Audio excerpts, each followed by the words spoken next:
Vamos aqui ler um versículo muitíssimo conhecido, que eu vou deixar como base da palavra que Deus colocou no meu coração, que é o Salmo 30, versículo 5. A parte... Não vou ler o versículo, que é pequeno, eu leio o versículo todo, não há nenhum problema. Salmo 30, versículo 5.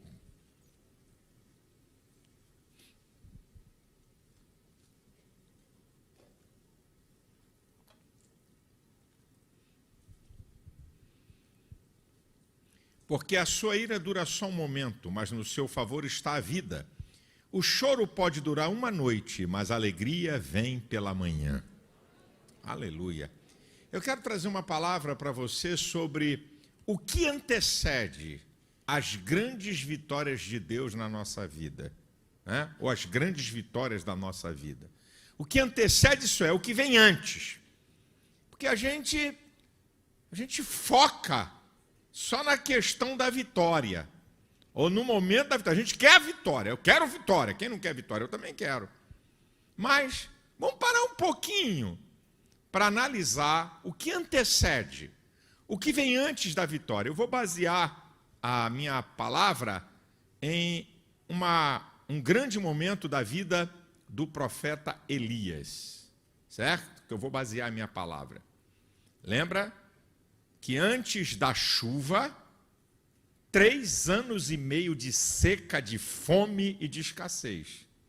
E ali tem alguma coisa que a gente pode tirar para a gente analisar, né? Até alguma coisa que eu e você temos que estar preparados, temos que observar e temos que fazer, né?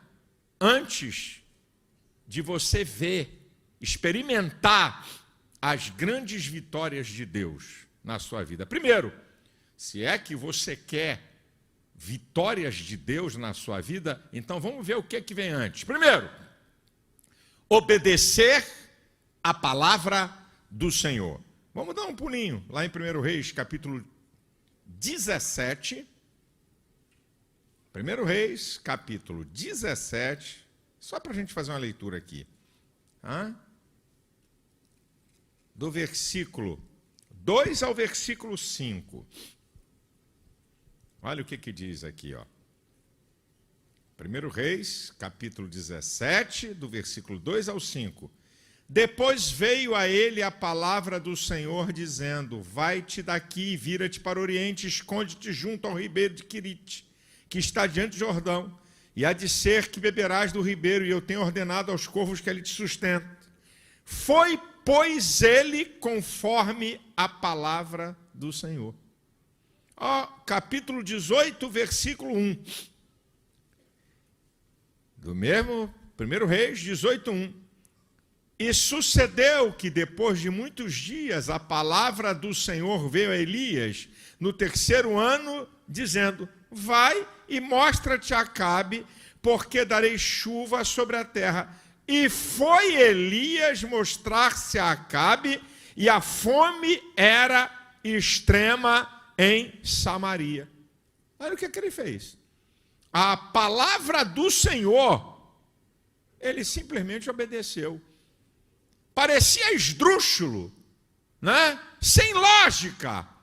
Olha aí, vai e te esconda lá numa caverna, que eu vou mandar corvo, o corvo córax, urubu daquela região, que comia carniça, mas presas vivas também. Então, vai lá, que eu vou mandar um urubu te sustentar. Ele foi. E depois de 3 anos, disse: agora você vai e mostra a Acabe. Ele sabia que a Acabe queria beber o sangue dele, que a Acabe não estava para dar moleza para ele, mas ele foi. Então, meu amado e meu querido irmão, se você quer desfrutar e ver as grandes vitórias de Deus na sua vida, obedeça a sua palavra. O texto que todo crente conhece, de 1 Samuel 15, 22, tem o Senhor mais prazer em sacrifícios do que em que se obedeça a sua palavra? É melhor obedecer do que sacrificar.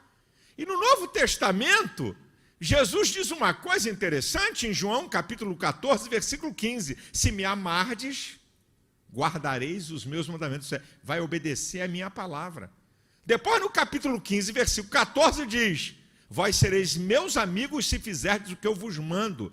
Ah, você quer bênção? Ah, você quer porta aberta? Ah, você quer milagre? Ah, você quer grandes vitórias? Obedeça a palavra de Deus. Não, eu quero obedecer depois do milagre. Eu quero obedecer depois da porta aberta. Você está invertendo princípios.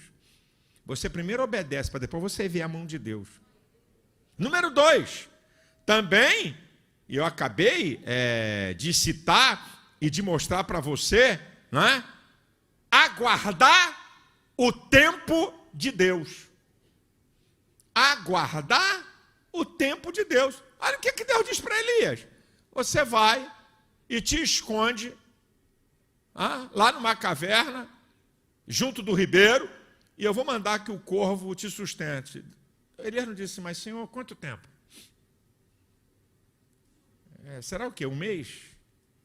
3? 1 ano? Como é que é? Vai lá. Na hora certa eu te tiro de lá. Mas Deus não disse isso para ele. É Deus. Eu estou dizendo aqui porque agora eu tenho texto para ler.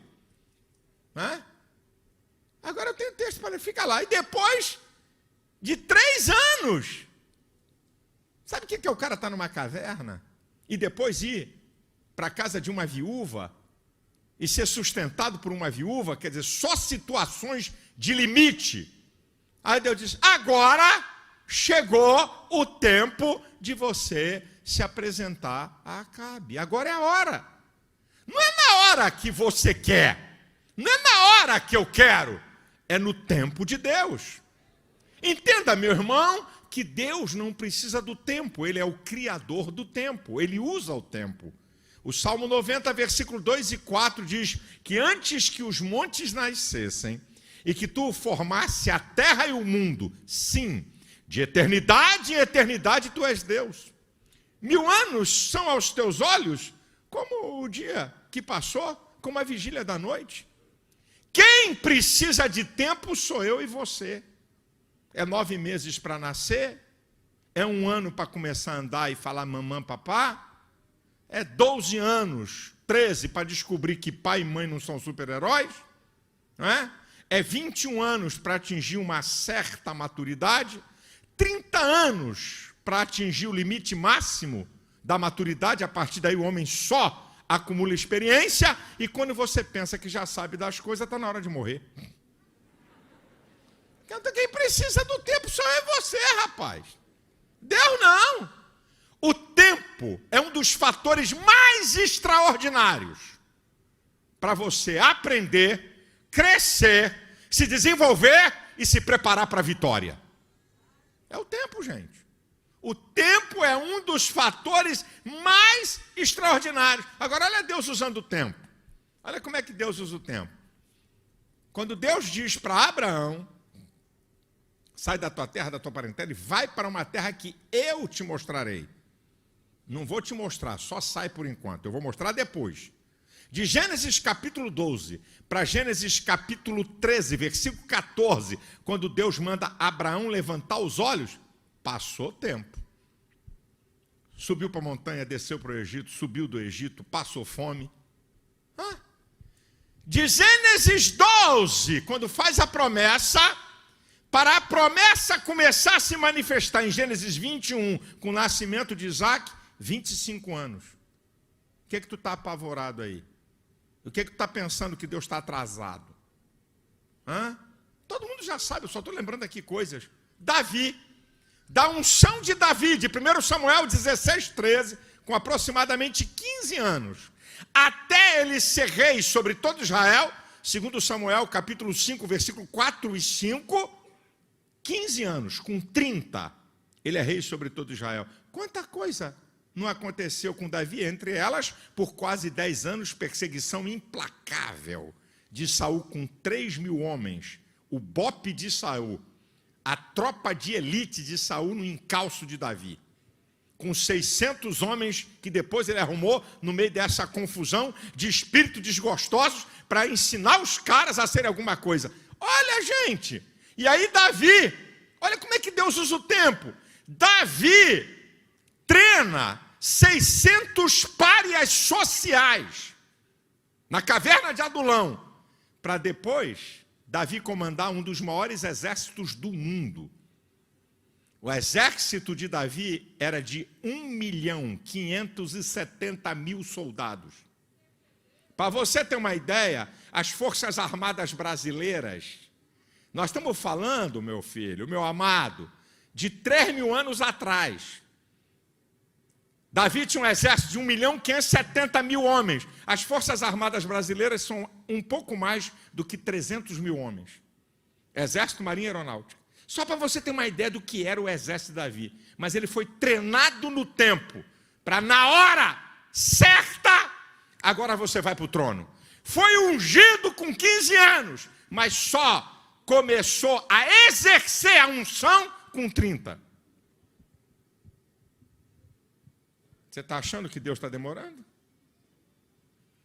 Isso aqui é uma das coisas mais importantes que precedem o tempo de vitória, o tempo de bênção. Deus não anda atrasado nem adiantado. Deus sempre está na hora certa. Gálatas 4:4. E vindo a plenitude dos tempos, Deus enviou seu filho, nascido de mulher, nascido sob a lei, na hora certa, no tempo certo. Está aqui, ó. Pá! É agora. É Davi que fala no Salmo 27, versículo 13 e 14. Pereceria sem dúvida, se não cresce, que veria os bens do Senhor na terra dos viventes. Espera, pois, no Senhor, anima-te. Ele fortalecerá o teu coração. Espera, pois, no Senhor. É o Salmo 40 que diz: esperei com paciência no Senhor, e Ele ouviu, inclinou para mim os seus ouvidos, e ouviu o meu clamor, me tirou de um charco de lodo e colocou os meus pés sobre a rocha. É o Salmo, no Salmo 42:11, que diz: por que estás abatido, a minha alma? Por que te perturbas dentro de mim? Espera em Deus, eu ainda te louvarei. Olha o que diz Tiago, capítulo 5, versículo 11. Olha, nós temos por bem-aventurado aqueles que sofreram. Ouvistes a paciência de Jó? Ou vocês ouviram sobre a paciência de Jó?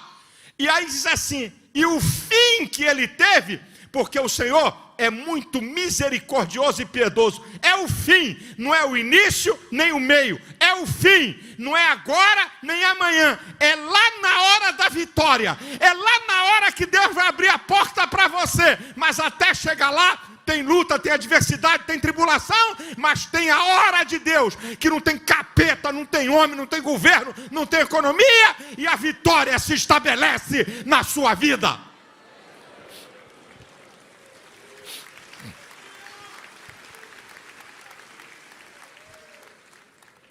O que antecede, o que é anterior às grandes vitórias? Em terceiro lugar, elas estão interrelacionadas, é o óbvio. Se você obedece à palavra do Senhor, e se você espera em Deus, é porque você crê na palavra do Senhor. Você tem que crer. Você tem que crer no que Deus diz para você. Você tem que crer no que a palavra do Senhor fala. Você tem que crer, meu irmão. Isso aqui é o óbvio. Estão interrelacionados o primeiro, o segundo e o terceiro tópico que eu estou falando. Você não os separa. Se você crê na palavra, você espera.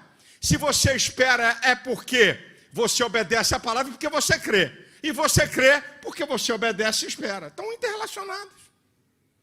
Jeremias 1,12 diz que Deus vela em fazer cumprir a sua palavra. Mateus 24:35, Jesus falou: passarão os céus e a terra, mas as minhas palavras não hão de passar. Romanos 3:4 diz: seja Deus verdadeiro e todo homem mentiroso. Tito 1:2, é tanta informação. Tito 1, versículo 2 diz: Deus não pode mentir. Que Deus é esse que promete e não cumpre? Que Deus é esse que fala e não acontece? Vai me desculpar, irmão, tem um monte de bobagem e de gente falando besteira e de gente falando coisa da sua área emocional que não tem nada a ver com Deus. Quando Deus fala, a coisa acontece. Quando Deus fala, a promessa se cumpre, a porta se abre e o fato é real. Número 4, o que antecede, o que precede, o que vem antes das grandes vitórias de Deus? Volto para Elias. 1 Reis, capítulo 18, versículo 30, diz que ele reparou o altar que estava quebrado. Tem 3 coisas a considerar sobre isso. O altar é a nossa vida. Talvez essa seja a sua questão. Há 3 coisas a considerar de um altar quebrado. A primeira, peças danificadas que precisam ser consertadas. Alguma coisa que precisa ser consertada na sua vida. Relacionamento com a mulher, maneira que lidar com dinheiro, né? Coisas que têm que ser consertadas. 2, peças que precisam ser substituídas. Tem coisa que não tem conserto não, tu tem que jogar fora. Tem coisa da sua vida que não é para consertar, é para jogar fora. Atitudes, comportamentos. E, terceiro aspecto, limpeza. Um altar que não está sendo usado, ele fica sujo. É apenas limpeza. Não tem que consertar peça, não tem que trocar peça, é apenas limpar. E tem o sangue de Jesus, que é especialista em remover qualquer sujeira. É o sangue de Jesus que nos purifica de todo pecado. Analise isso. O altar é a tua vida. Tem alguma coisa danificada que você tem que consertar? Tem alguma coisa que você tem que substituir, trocar, jogar fora e adquirir outra coisa? Outro tipo de atitude, outro tipo de comportamento? Ou é só limpeza que está faltando? Para que a bênção de Deus chegasse, era necessário reparar o altar.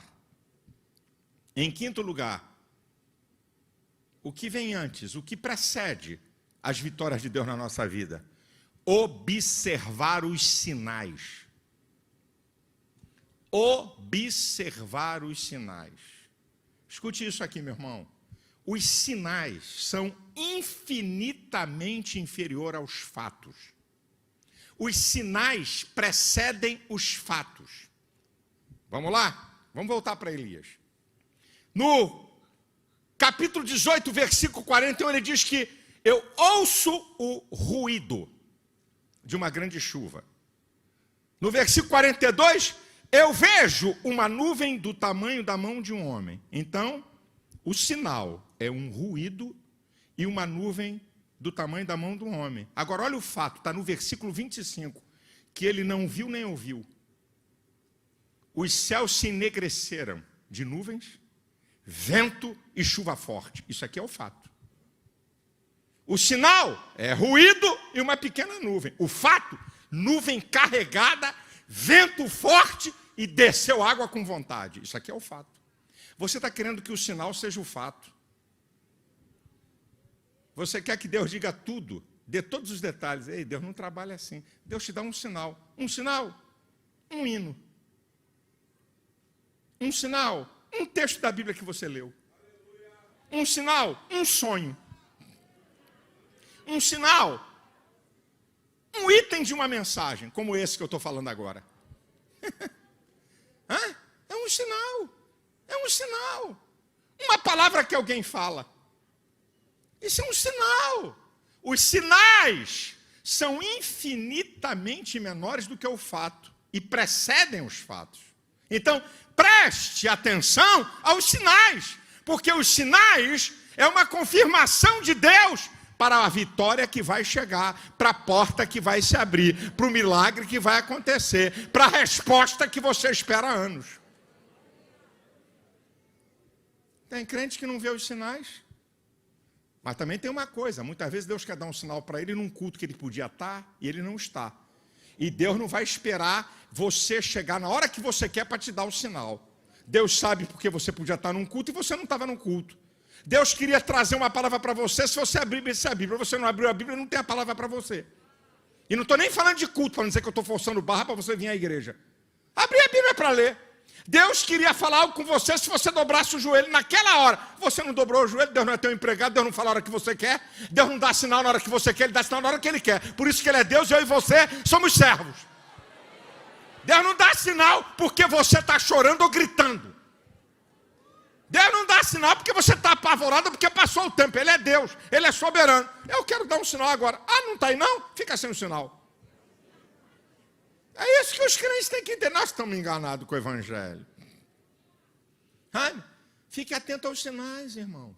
Os sinais vão dar a você a confiança, a fé, para aguardar, para esperar. Você tem que estar atento aos sinais.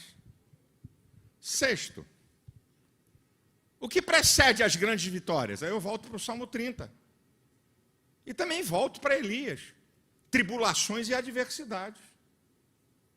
O choro pode durar uma noite. Choro e noite. É o que vem antes.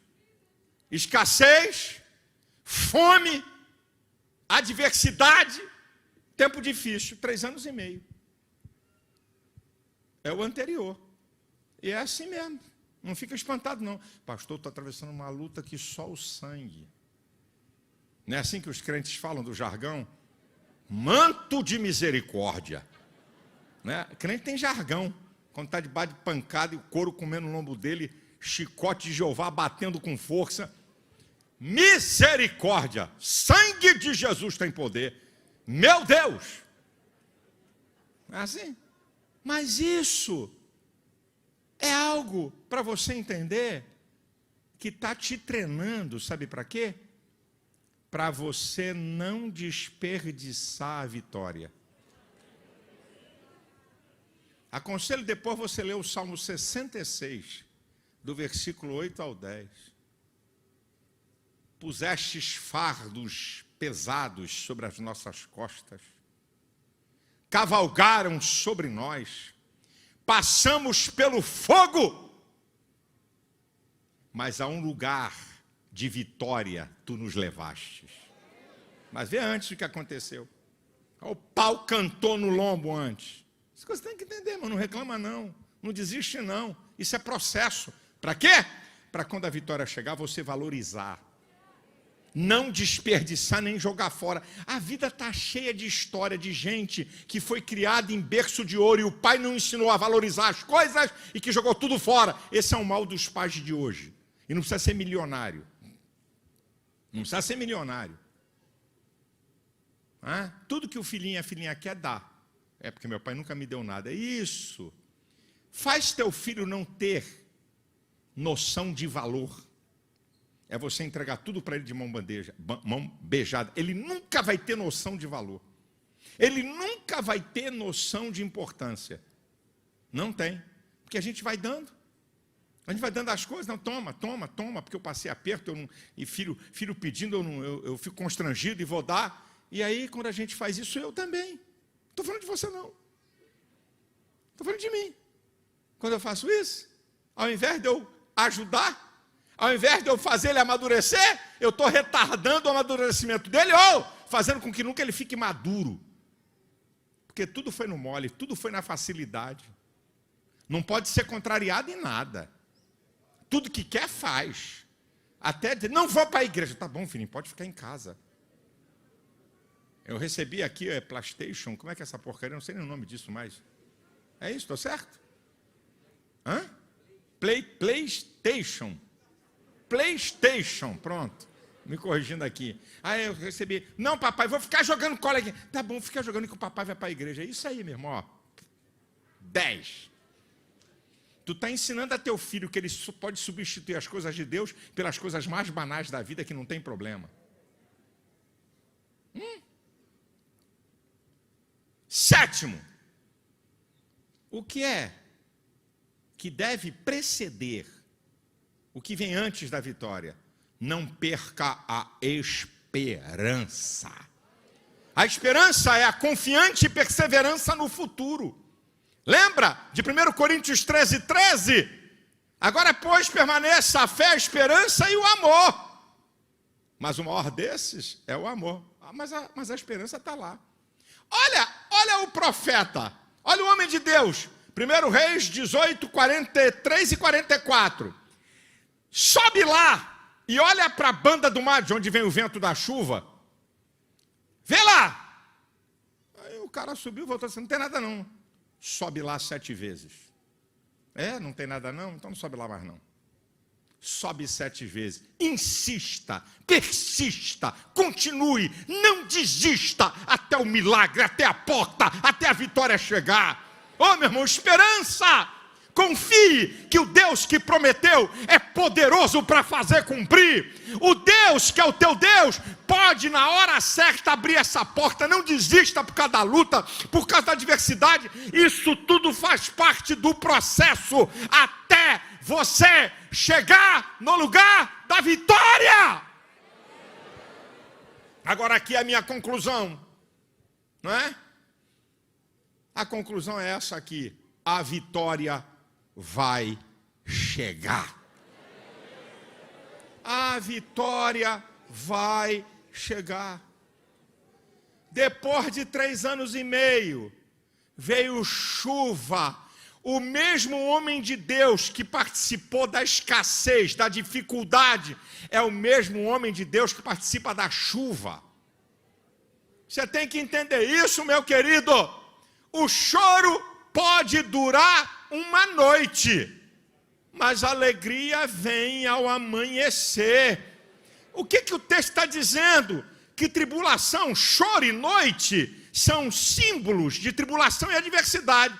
Aí ele está dizendo uma coisa incrível. Primeiro, que choro e tribulação tem tempo determinado. O choro pode durar uma noite. A alegria vem ao amanhecer, não tem tempo determinado. Então o que você aprende? O tempo de vitória é maior do que o tempo de tribulação. O tempo de bênçãos na tua vida será maior do que todo o tempo de tribulação e adversidade que você tem passado. Isso aqui é Bíblia. O choro pode durar uma noite, mas a alegria vem ao amanhecer. Só diz a hora que ela chega, não diz a hora que ela termina. Ei, o que Deus tem para você não é a vitória de um dia, não é a vitória de um mês, é a vitória da tua vida. Você pode estar passando anos de lutas, de escassez e de tribulação, e eu estou profetizando sobre você.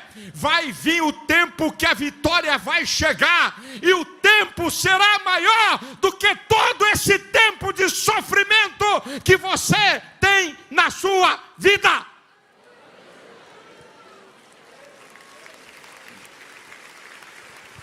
Então, meu irmão, eu posso declarar para você que vai chegar para você o tempo de chuva, de dia e de alegria.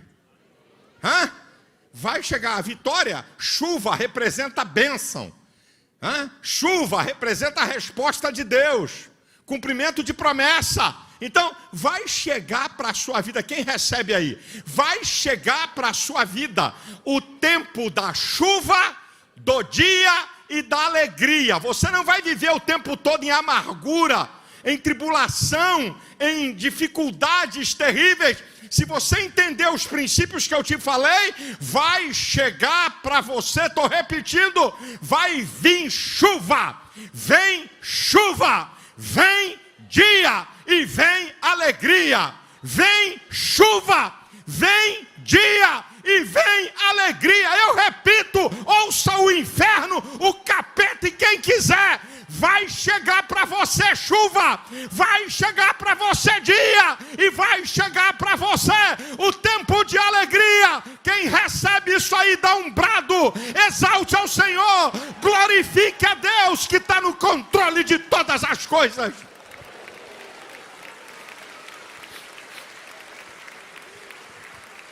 Aleluia, aleluia.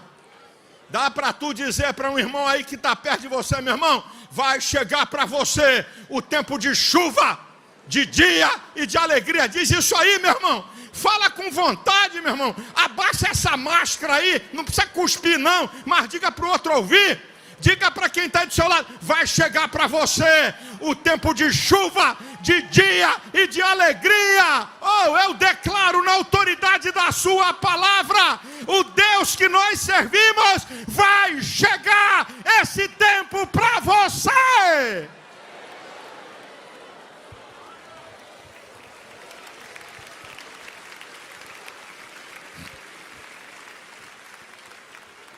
Só entenda que antes disso, obedeça a palavra do Senhor. Espere o tempo de Deus. Creia na sua palavra. Restaure o altar. Fique atento aos sinais. Saiba que vai ter luta e tribulação, mas tenha esperança. Vai chegar o tempo da vitória para você. Aleluia, aleluia, aleluia. Ó igreja do Senhor, não se atemorize, não se apavore com as circunstâncias da vida. O nosso Deus está no controle de tudo, gente. O nosso Deus não depende de economia, não depende de pandemia. O nosso Deus não depende de nada disso. Ele é Senhor sobre toda a terra. Ele é soberano, Rei do universo. E Ele tem bênçãos para você. Recebe essa palavra em nome de Jesus.